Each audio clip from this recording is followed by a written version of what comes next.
You have just bought the ultimate deer hunting rifle, and then you miss the first opportunity you get. I have certainly been there, and I didn't particularly like it. In this video, I'll share 6 ways hunters fail, and I'll explain how you can avoid them.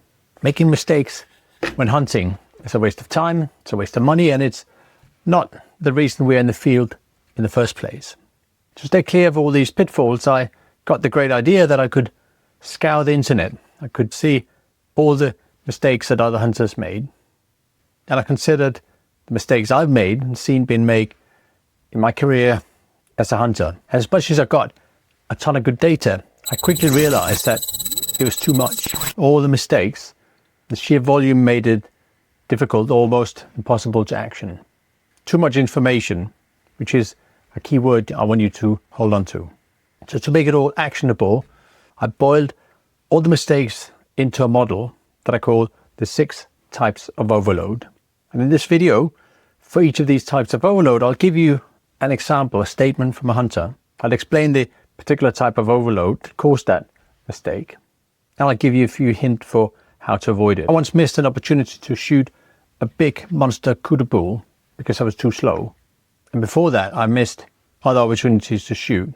And every single time it was embarrassing and frustrating, because always I had to come home and explain to my family, explain to my hunting buddies, or I had a hunting guide witnessing the disaster that was unfolding.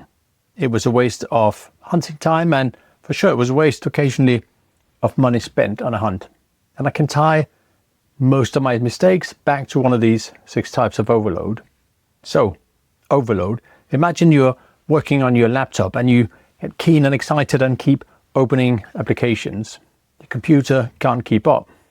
It's running out of RAM and you get spinning wheels and frozen screens. Overload. And if you're like me, you have experienced the hunting equivalent of spinning wheels and frozen screens when hunting. For sure, it happens when you're brand new to hunting. You're at the bottom of the learning curve.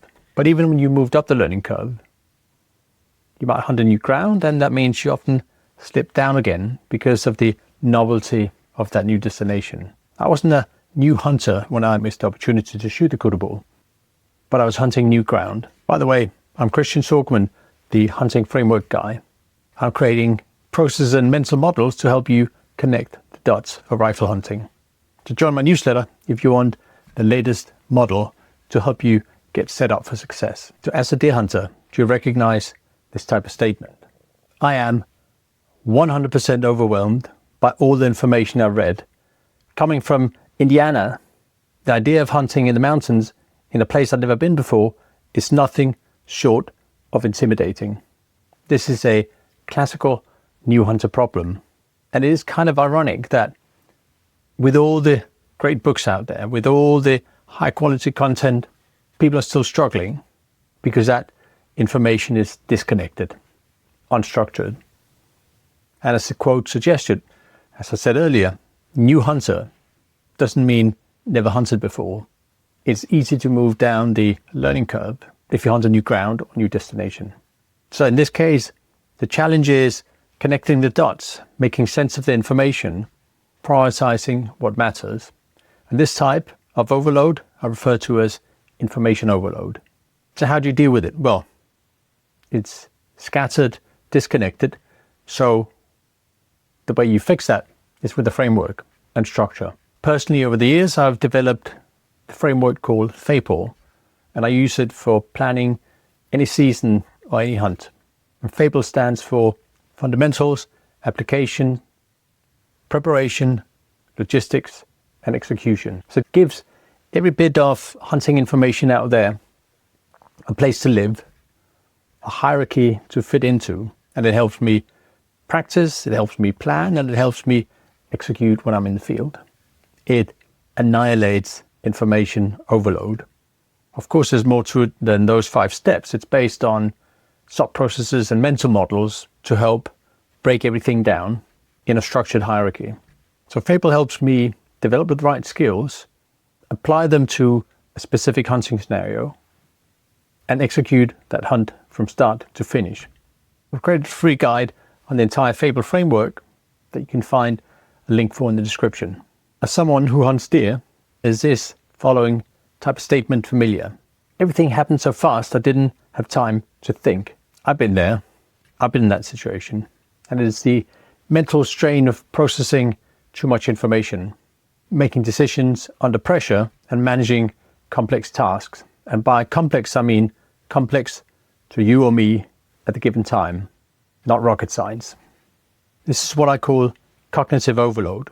And the difference between cognitive overload and information overload is more about the volume. Cognitive overload is more about your ability to process it. They're very close. For sure, they are closely related, but there's a fine difference. Cognitive overload means that you're not on autopilot. A pilot might say that you're flying behind the plane. And here in my F.A.P.L.E framework, the best place to start is step number 1, fundamentals. Master the fundamentals of hunting, make it simple, make it specific, and make it actionable. So when I say the fundamentals of hunting, it is what is it you do to create an opportunity to shoot a deer and to make the most of that opportunity. And I break that into specific tasks. You've got to find the deer, you've got to get within range of the deer, you've got to set up for the shot, you've got to take the shot, and you've got to follow up and secure the animal. So to avoid cognitive overload, as preparation for a hunt, you make sure you have the right knowledge and skills to go through those steps. Of course, you need to break it down. I use sub-process or models for each of those phases, like SAIL for finding deer or Raptor Strafer for taking the perfect shot. That's another tool to help you avoid cognitive overload in the preparation phase of the F.A.P.L.E model. We'll get to that later. As a deer hunter, does this statement ring a bell? I heard a loud thwack as something hit part of the blind. I've been there and slapped my forehead for making so much noise. This is what I refer to as a skill or movement problem.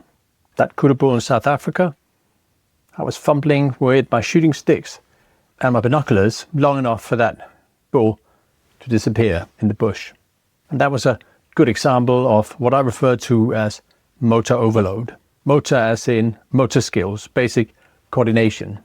So what's the solution? How do you avoid motor overload? A good place to start in the F.A.P.L.E model is P for preparation. And the preparation phase covers 4 essential questions. So question number 1 is, what technique will you use to operate each tool you bring?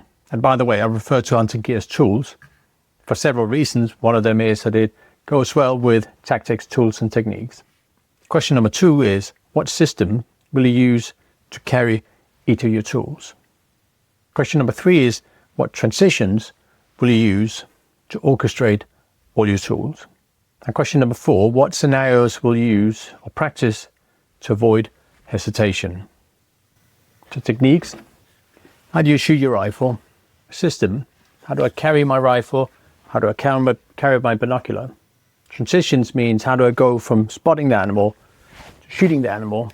And scenarios is really understanding under what conditions the animal will present itself when I am go for the shot and when I'm not go for the shot. And by the way, the question about scenarios will definitely help you avoid cognitive overload. As a deer hunter, I definitely recognize this statement. Do you? I was shaking so bad that there was no chance of hitting anything. Buck fever. I've definitely been there, and occasionally I go back there again. And wouldn't it be a little sad if there was no emotion involved in hunting? I refer to this type of overload as emotional overload. And buck fever up front is definitely a classical example of emotional overload, but it's also that nagging feeling when you made a mistake that wears you down, that qualifies as emotional overload. And in turn, that nagging feeling can turn into more buck fever when you get back into the field. Here's the problem. Most buck fever won't help you shoot the buck or the ram or the elk bull or whatever you're hunting. So I created this video. It's about a better way of managing it, getting your nerves under control, a way that helps you actually shoot that buck. And hint, the key there is process focus, which you get with the F.A.P.L.E framework. So I have definitely experienced this situation when hunting in the past. Do you recognize it? All were under 100 yards and all had seen me before I saw them. Probably too much going on in that case. Too much going on and you miss the obvious signs, the important points, like the deer you're hunting. It's usually when you're hunting new and unfamiliar ground or when the conditions turn a little bit bad. It's similar to cognitive overload, but here you understand what's going on. There's just too much of it. It's not information overload because that's about learning. Here you know what's going on, you got the models, but there's so many signs to process that you miss some of them. I guess you can say it's a little bit like drinking water from a fire hose. And I refer to this type of overload as sensory overload. Too much happening in your environment. So often sensory overload will make you miss the animal you're hunting. So a good place to start is fundamentals, phase 1 of the hunting process, which is find the animal. That'll help you cut through the noise and prioritize what it is you're looking for. I'm working on an updated course for how to find deer, but here's the primary model. I call it SAIL. And it's S for seeing, which means specific techniques for seeing rather than just looking. And it's A for animals, which means not that perfect deer silhouette, but knowing what finer details to look for, the small signs, like small giveaways. And it's I for indicators, which is the clues that tells you what's going on in an area, even if you're not seeing any animals. And it's L for location, which means understanding when and where to find the animals. I'll share more details in my newsletter as I develop this SAIL model further. Link in the description. This next problem isn't obvious, but I've seen it ruin hunts. Do you recognize this type of statement?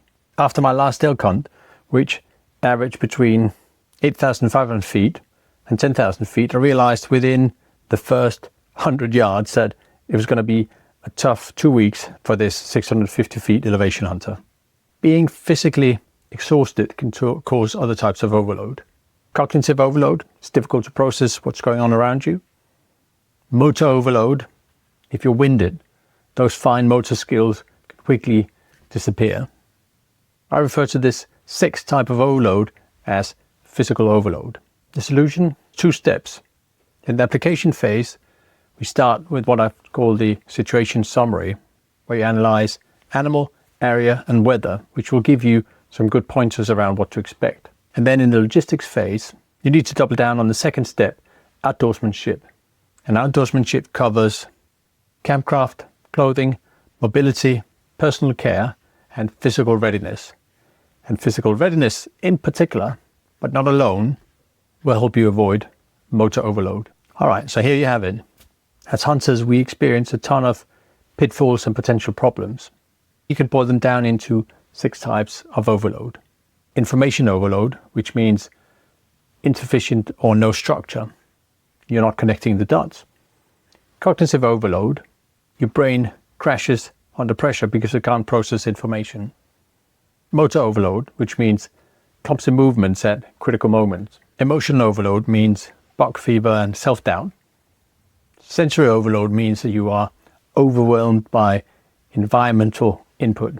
Finally, physical overload, where exhaustion compounds everything else. So use my F.A.P.L.E framework to avoid those 6 types. Master the fundamentals. Apply the fundamental to a specific hunting scenario so you know how to hunt and what gear to bring. Then prepare for how you'll use that gear under those given scenarios. Finally, plan your logistics and execute your hunt. It's ironic that you can sabotage your own hunt and feel good about it. I mean, feel good about it before everything comes crashing down. Hunting rifle setup is a good example. At the moment, it feels like absolutely the right thing to do. But it can be a waste of money, it can be a waste of time, and it's certainly got in my way with hunting in the past. And these days I use the application phase to help keep myself on track.